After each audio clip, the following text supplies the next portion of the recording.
Kovai Ukkadam CMC colony பகுதியிலே குடியிருந்த தூய்மை பணியாளர்களான தூய்மை பணிபுரியக்கூடிய விளிம்பு நிலை மக்களினுடைய 520 குடியிருப்புகளை அதே இடத்தில் உடனடியாக விரைந்து கட்டி முடிக்கப்பட வேண்டும் என்கிற கோரிக்கையை வலியுறுத்தி மிக எழுச்சியோடு நடைபெற்றுக் கொண்டிருக்கிற இந்த கண்டன ஆர்ப்பாட்டத்திலே வருகை தந்திருக்கிற நம்ம எல்லாம் வரவேற்று அமர்ந்திருக்கிற தமிழ் புலிகள் கட்சியினுடைய கோவை கிழக்கு மாவட்டத்தினுடைய செயலாளர் அன்பு சகோதரர் சந்திரன் அவர்களே, இந்த நிகழ்வினை முன்னெடுத்து நடத்தி கொண்டிருக்கிற தமிழ் புலிகள் கட்சியினுடைய மாவட்ட செயலாளர்கள் அன்பு தம்பி நாக பிரசாந்த் அவர்களே, வானுகன் அவர்களே, இந்த உக்கடம் சிஎம்சி காலனி பகுதியிலே இந்த குடியிருப்புகள் உடனடியாக வர வேண்டும் என்பதற்காக அந்த பகுதியிலே இருந்து தொடர்ந்து குரல் எழுப்பி வருகிற அன்பு சகோதரர்கள் மரியாதைக்குரிய வெள்ளிங்கிரி அவர்களே, பஞ்சலிங்கம் அவர்களே, மாரிமுத்து அவர்களே, வீரன் அவர்களே, ஜோதி அவர்களே, ரவிச்சந்திரன் அவர்களே, மருதாச்சலம் அவர்களே, ஜெகதீசன் அவர்களே, ரவி மாரிமுத்து அவர்களே, ரஜினி மணிகண்டன் அவர்களே, மணி பாரதி அவர்களே, மதன்குமார் அவர்களே, தங்கராஜ் அவர்களே, ரகுபதி அவர்களே, கார்த்திக் அவர்களே, சித்திரன் அவர்களே, விஜயகுமாரி அவர்களே, ஆனந்தன் அவர்களே, ராஜா கனி அவர்களே, சூரிய பிரகாஷ் அவர்களே, சுரா என்கிற சுதாகரன் அவர்களே, ஆட்டோ முரளி அவர்களே, தர்மன் அவர்களே, அந்த பகுதியில் இருக்கக்கூடிய பெண்களே, உங்கள் இந்த ஆர்ப்பாட்டத்திலே கலந்து கொண்டு சிறப்பித்துக் கொண்டிருக்கிற தமிழ் புலிகள் கட்சியினுடைய மாவட்ட செயலாளர்கள் திருப்பூர் ஆனந்த் அவர்களே, திருப்பூர் திருப்பதி அவர்களே, கார்த்திக் அவர்களே, காளிமுத்து அவர்களே, ஈரோடு சிந்தனை செல்வன் அவர்களே, பொன்னுச்சாமி அவர்களே, வெள்ளைங்கிரி அவர்களே, பாலசுப்ரமணியன் அவர்களே, நாமக்கல் கார்த்திக் அவர்களே, வினோத் சேகுவேரா அவர்களே, சேலம் குருமூர்த்தி அவர்களே, ராவண பிரபு அவர்களே, குட்டி வெங்கடேசன் அவர்களே, ஜிம் கார்த்திக் அவர்களே, கரூர் களம் பொன்னுசாமி அவர்களே, சுப்பிரமணிய அவர்களே, சேலம் குரு அவர்களே, இந்த நிகழ்ச்சியிலே கலந்து கொண்டு சிறப்பித்துக் கொண்டிருக்கிற கட்சியினுடைய முன்னணி தலைவர்கள் ஜெய்பீம் கார்த்திக் அவர்களே, நாமக்கல் அறிவித்தமிழன் அவர்களே, தம்பி செந்தமிழன் அவர்களே, கொள்கை மரபு செயலாளர் சிந்தரசு அவர்களே, அமைப்பு செயலாளர் அண்ணன் சபாபதி அவர்களே, ராமச்சந்திரன் அவர்களே, பொதுச் செயலாளர்கள் இளவேனில் அவர்களே, பேரறிவாளன் அவர்களே, இந்த நிகழ்ச்சியிலே கலந்து கொண்டு கண்டன உரை ஆற்றி விடைபெற்றிருக்கிற திராவிடர் மக்கள் கட்சியினுடைய பொறுப்பாளர் அண்ணன் ரகுபதி அவர்களே, தமிழ்நாடு திராவிடர் சுயமரியாதை கழகத்தினுடைய பொறுப்பாளர் சகோதரர் நேருதாஸ் அவர்களே, மே 17 இயக்கத்தினுடைய பொறுப்பாளர் ஜீவா அவர்களே, தமிழர் விடியல் கட்சியினுடைய பொறுப்பாளர் நவீன் அவர்களே, ஏகாதிபத்திய எதிர்ப்பு இயக்கத்தினுடைய பொறுப்பாளர் பார்த்திபன் அவர்களே, திராவிடர் விடுதலை கழகத்தினுடைய பொறுப்பாளர் கிருஷ்ணன் அவர்களே, மக்கள் அதிகாரம் மூர்த்தி அவர்களே, புரட்சிகர இளைஞர் முன்னணியினுடைய மலரவன் அவர்களே, திராவிட இயக்க தமிழர் பேரவையினுடைய பொறுப்பாளர் காசு நாகராஜன் அவர்களே, ஆதி தமிழர் பேரவையினுடைய பொதுச் செயலாளர் அண்ணன் ரவிக்குமார் அவர்களே, திராவிடர் தமிழர் கட்சியின் சார்பிலே கருத்துரையாற்றி விடைபெற்றிருக்கிற மரியாதைக்குரிய தோழர் பேரறிவாளன் அவர்களே, இந்திய கம்யூனிஸ்ட் கட்சியினுடைய மாவட்ட செயலாளர் தோழர் சிவசாமி அவர்களே, மார்க்சிஸ்ட் கம்யூனிஸ்ட் கட்சியினுடைய முன்னாள் பாராளுமன்ற உறுப்பினர் ஐயா PR நடராஜன் அவர்களே, தந்தை பெரியார் திராவிடர் கழகத்தினுடைய பொதுச் செயலாளர் பெரும் மதிப்பிற்கும் மரியாதைக்கும் ஐயா ராமகிருஷ்ணன் அவர்களே, மண்டல பொறுப்பாளர்கள் அண்ணன் கிட்டாச்சி சிவா அவர்களே, தம்பி செந்தில் அவர்களே, ஒண்டி வீரன் அவர்களே, தமிழறிவு அவர்களே, விடியல் தில்லை அவர்களே, அப்துல்லா அவர்களே, கோவை குமார் அவர்களே, இங்கே எனக்கு முன்னர்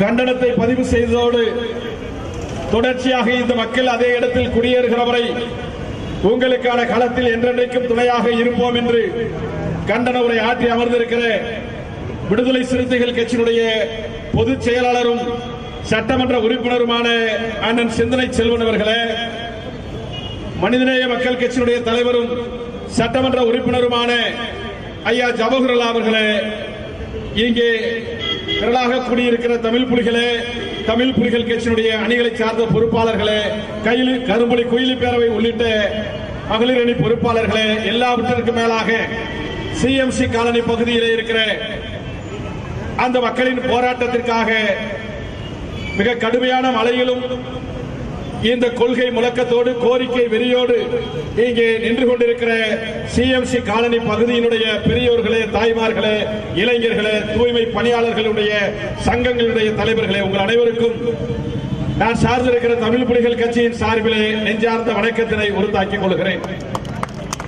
என் அன்பிற்குரிய சொந்தங்களே, இங்கே ஐயா ஜவஹர்லால் அவர்களும் அண்ணன் சிந்தனை செல்வன் அவர்களும் ஏறத்தாழ இந்த மக்களுடைய பிரச்சனைகளையும் அதனுடைய தேவைகளையும் வலியுறுத்தி இங்கே அமர்ந்திருக்கிறார்கள். அவர்கள் இருவரும் ஆற்றிய உரை குறைவுதான். மனிதநேய மக்கள் கட்சியுடைய தலைவர் ஐயா ஜவஹர்லால் அவர்களை பொறுத்தவரை இந்த பிரச்சனையில் மாத்திரமல்ல, ஒடுக்கப்பட்ட மக்களுடைய பிரச்சனை எதுவாக இருந்தாலும் அழைக்கிற மாத்திரத்தில் அது எந்த களமானாலும், அது கவன ஈர்ப்பு ஆர்ப்பாட்டமாக இருக்கலாம், முற்றுகை போராட்டமாக இருக்கலாம், மாநாடுகளாக இருக்கலாம், தமிழ் புலிகளுடைய இந்த களத்தில் நான் அடிக்கடி மேடையிலே சொல்லுவதுண்டு, தமிழ் புலிகள் கட்சிக்கு சட்டமன்ற உறுப்பினர்கள் இல்லையே என்கிற கவலையை போக்கிக் கொண்டிருக்கிற கட்சியாக மனிதநேய மக்கள் கட்சியினுடைய சட்டமன்ற உறுப்பினர் ஐயா ஜவஹர்லால் அவர்கள் இருக்கிறார்கள் என்பதை நான் பல மேடைகளிலே சொல்லுவதுண்டு.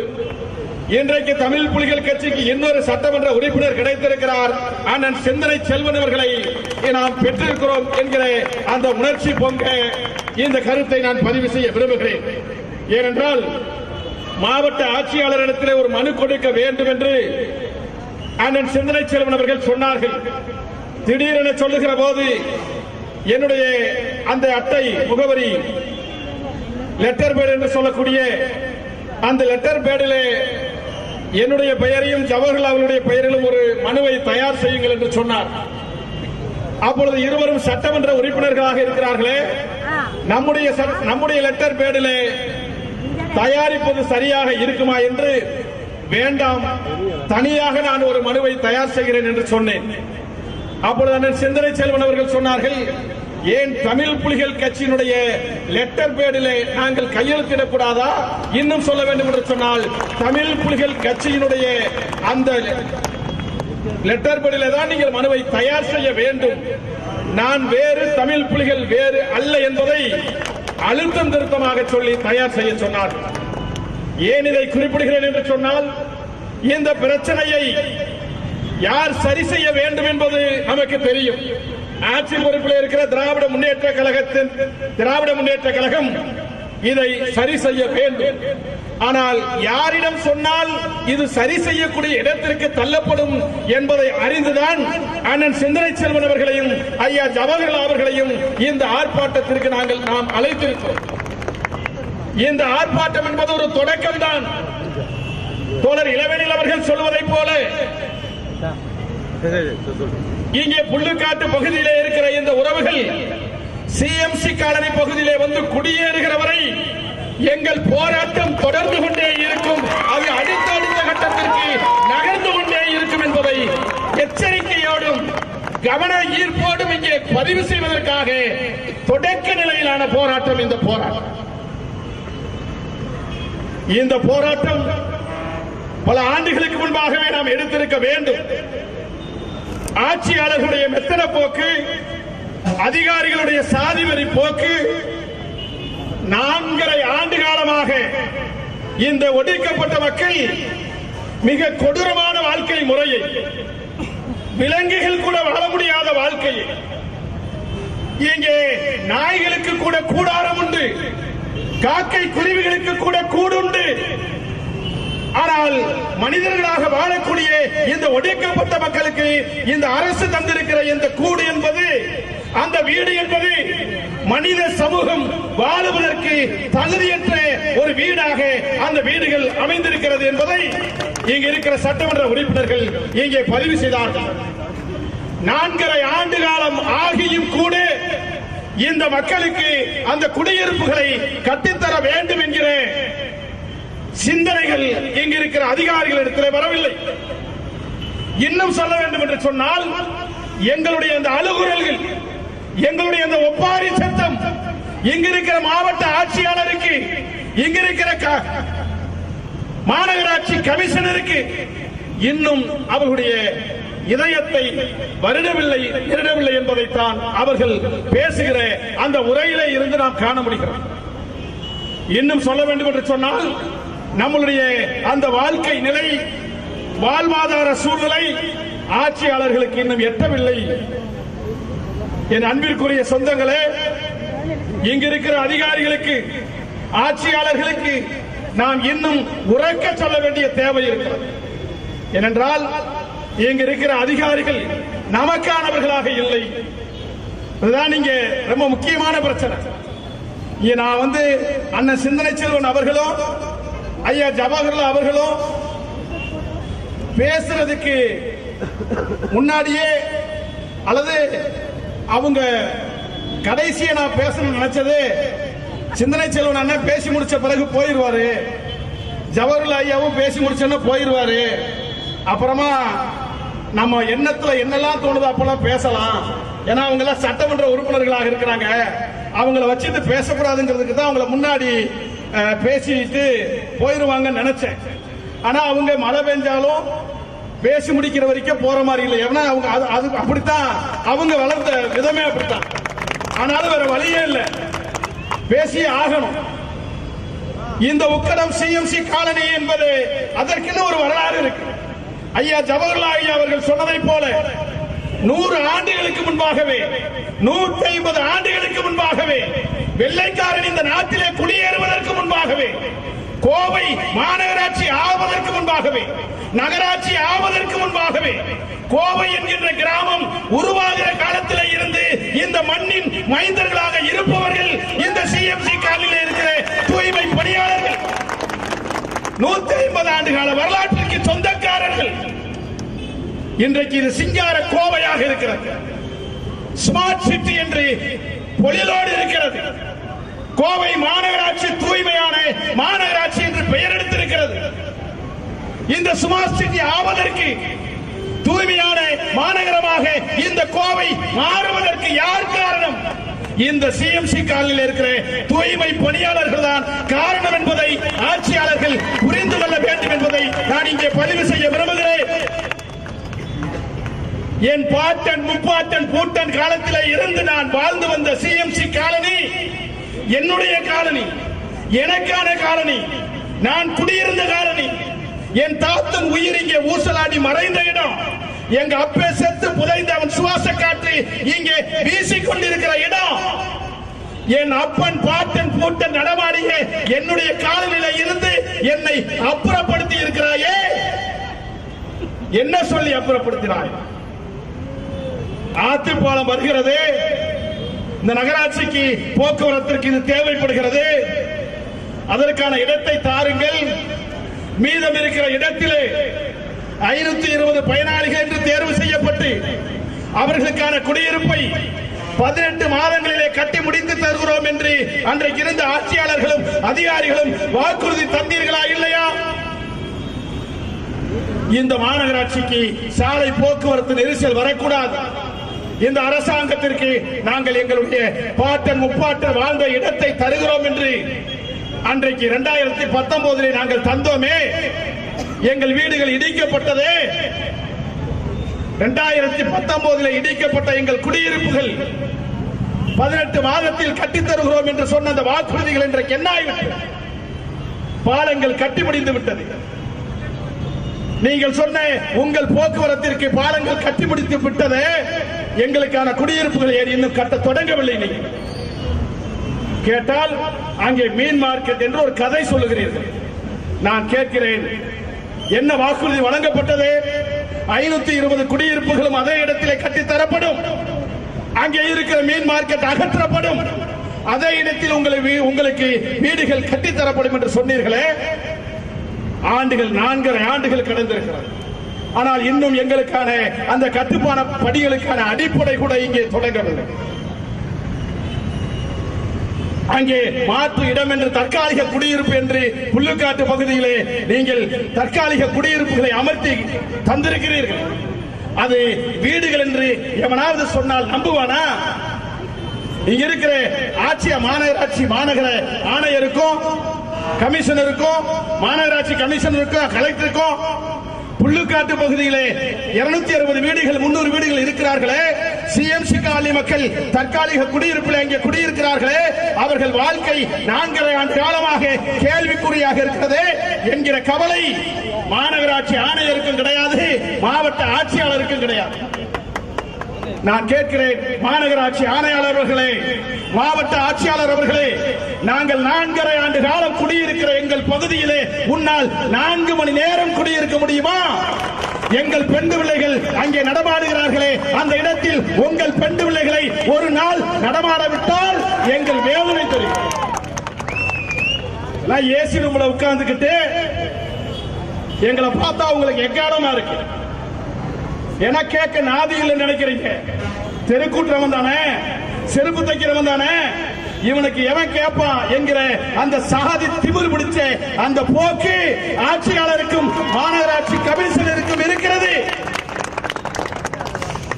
இவ்வளவு பிரச்சனையோட இருக்கிறோம். 10க்கு 10 குடியிருப்புல புல்லுக்காட்டுல எங்களை தள்ளி விட்டுட்டான். நாங்க குளிக்கிற இடத்திலேயே சமைக்கிறோம், சமைக்கிற இடத்திலேயே சாப்பிடுறோம், சாப்பிடுற இடத்திலேயே தூங்குறோம். அம்மாவும் அப்பாவும் தூங்குனா பிள்ளைங்க நாங்க உள்ள தூங்க முடியாது, வெளியில தூங்குறோம். கணவன் மனைவி தூங்குகிற இடத்துல பிள்ளைகள் உறங்க முடியவில்லை. நாங்கள் வரலாறுல படிச்சிருக்கிறோம். படிக்கணும்னா அம்பேத்கர் படிக்கணும்னா அவங்க அப்பா வெளியில வரணும், அம்பேத்கர் படிக்கணும் லைட் வெளிச்சத்துல என்று படிச்சிருக்கிறோம். ஆனா இன்னைக்கு என் அப்பனும் அம்மாவும் வீட்டுக்குள்ள இருந்தா நான் வீட்டுக்கு போக முடியாத, வீட்டுக்குள்ள நுழைய முடியாம ரோட்ல தூங்கிட்டு இருக்கிறேன். வெயில்ல மலையில இப்ப கூட பார்த்தா மலையில நின்றுகிட்டு இருந்தான், எங்கேயுமே ஒதுங்கல. ஏன்? இதை விட பெரிய மலையில நாங்க நின்று இருக்கிறோம்டா. இது வீட்டுக்காக நிக்கிறதுல ஒரு பெரிய பிரச்சனை இல்லடா எங்களுக்கு. அப்படிப்பட்ட வேதனைகளோடு குடியிருக்கிற எங்களை நீங்கள் கொடுத்த அந்த வாக்குறுதிப்படி மீண்டும் சிஎம்சி காலனிக்குள்ளே எங்களை குடியமர்த்துங்கள் என்ற கோரிக்கையை 4 ஆண்டு காலமாக வைக்கிறோம்.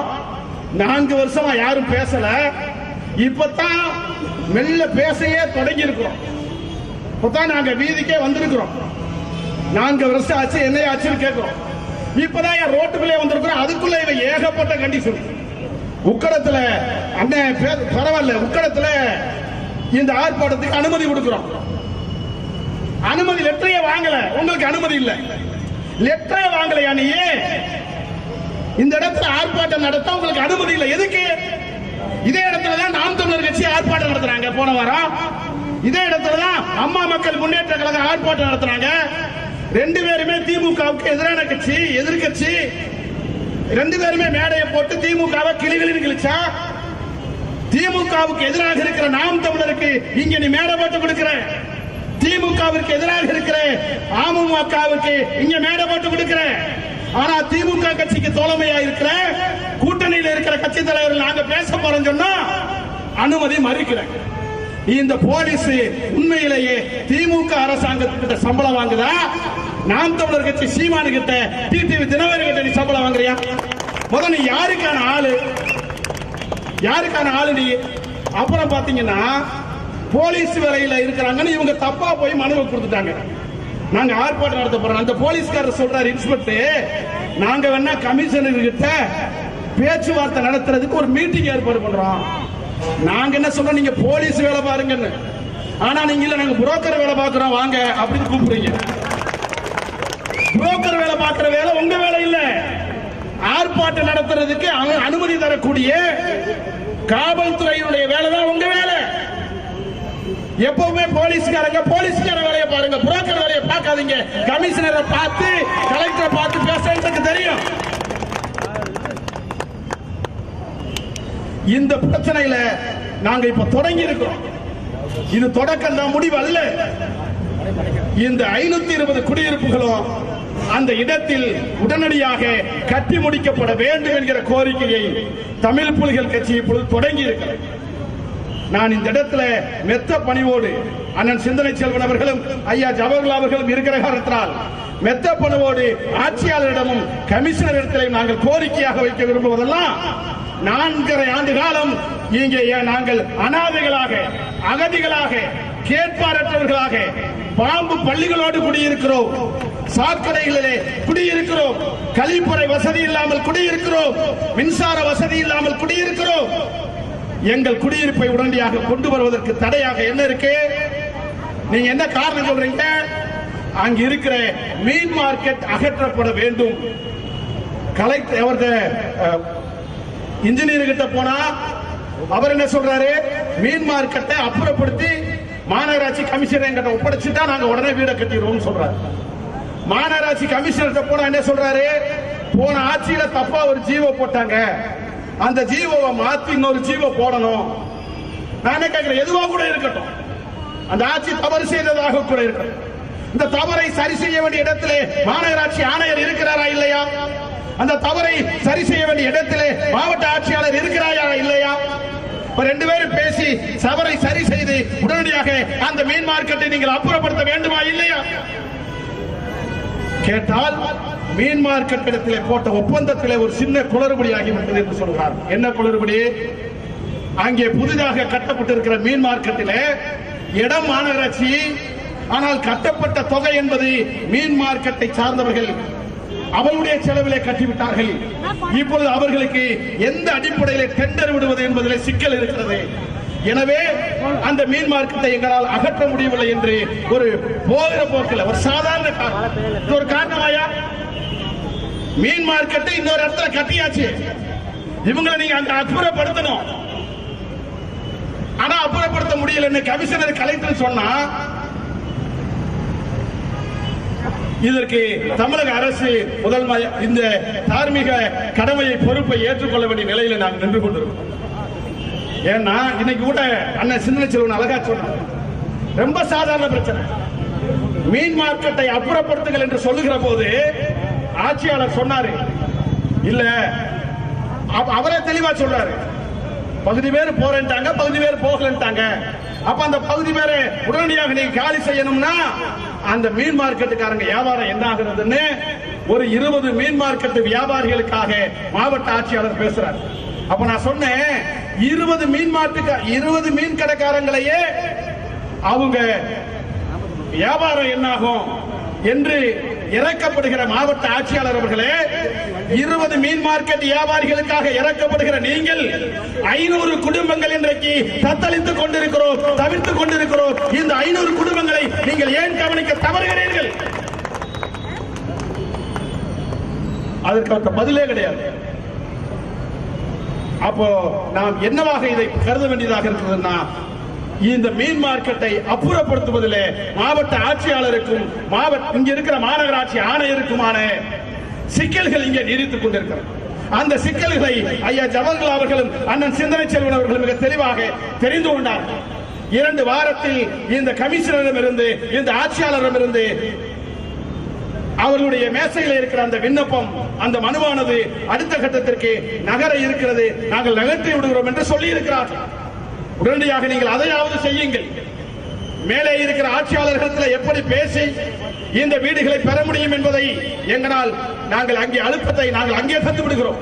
எனவே நீங்கள் உடனடியாக மாவட்ட ஆட்சியாளர் அவர்களும் கமிஷனர் அவர்களும் இந்த 520 குடும்பங்களின் மீது கவனம் செலுத்தி உடனடியாக குடியிருப்புகளை கட்டுவதற்கான ஆவணத்தை பரிந்துரையை நீங்கள் செய்ய வேண்டும். இல்லைன்னா நான் ஒன்றை மாத்திரம் இங்கே சொல்கிறேன், இவர்கள் அண்ணன் மேடையில் இருப்பவர்கள் கூட்டணியில் இருக்கிறார்கள்.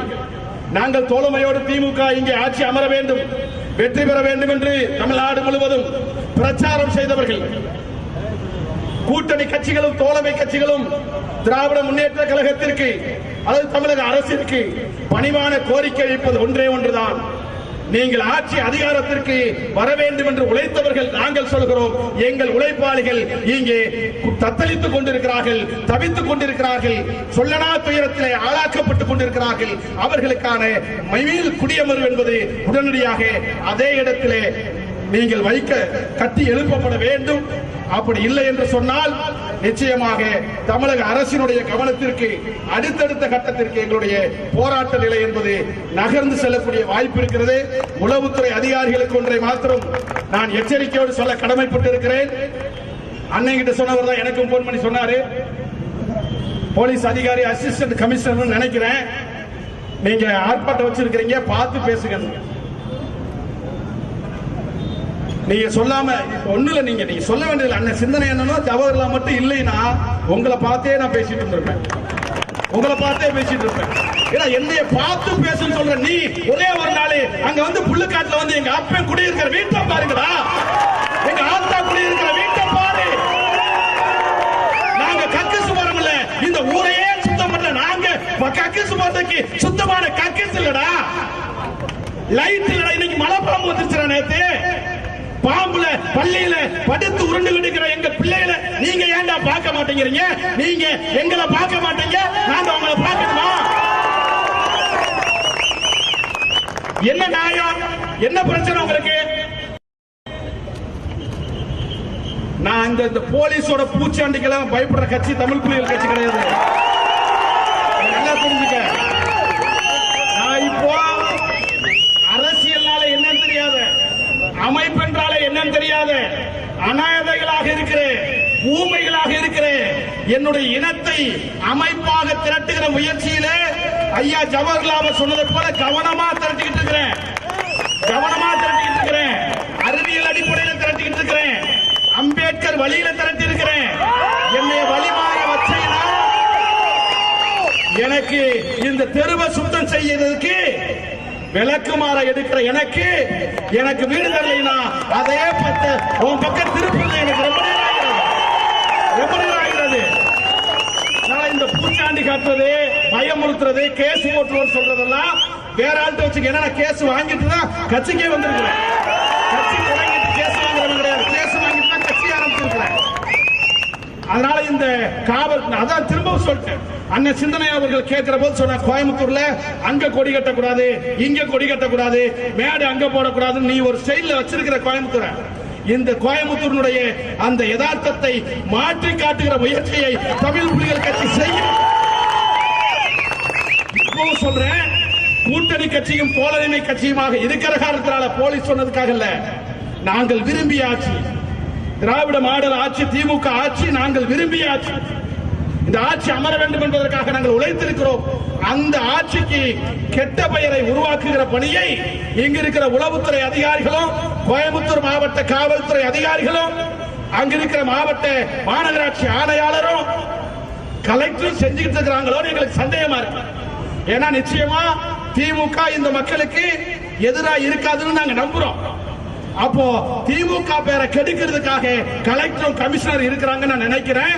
இவ்வளவு நேரத்திலையும் இங்க கோவை மாநகர காவல்துறை ஆணையர், உண்மையிலே சட்டம் ஒழுங்கு ஆணையர் கமிஷனர் இங்க உக்கடத்துல வந்து ஆர்ப்பாட்ட அனுமதி மறுத்துட்டாங்கன்னு நான் தொலைபேசியில தான் பேசுறேன்.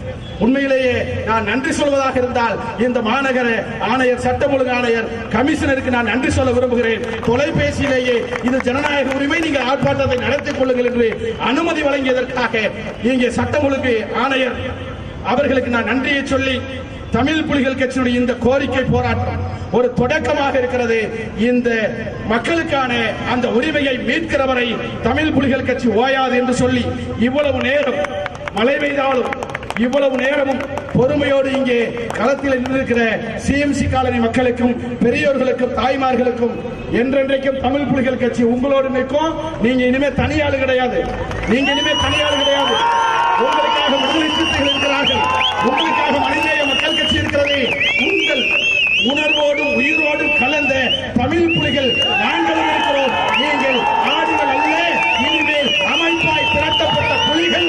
இனிமேல் எங்கள் இடத்திலே எவரும் எந்த அதிகாரியும் எள்ளி நகையாட கூடுகிற அந்த செயல்பாடுகளை நிறுத்திக் கொள்ளுங்கள் என்று சொல்லி இதுவரை ஊமையாக இருக்கிற நாங்கள் இன்றைக்கு வீதிக்கு வந்துவிட்டோம், வெளிச்சத்திற்கு வந்துவிட்டோம்.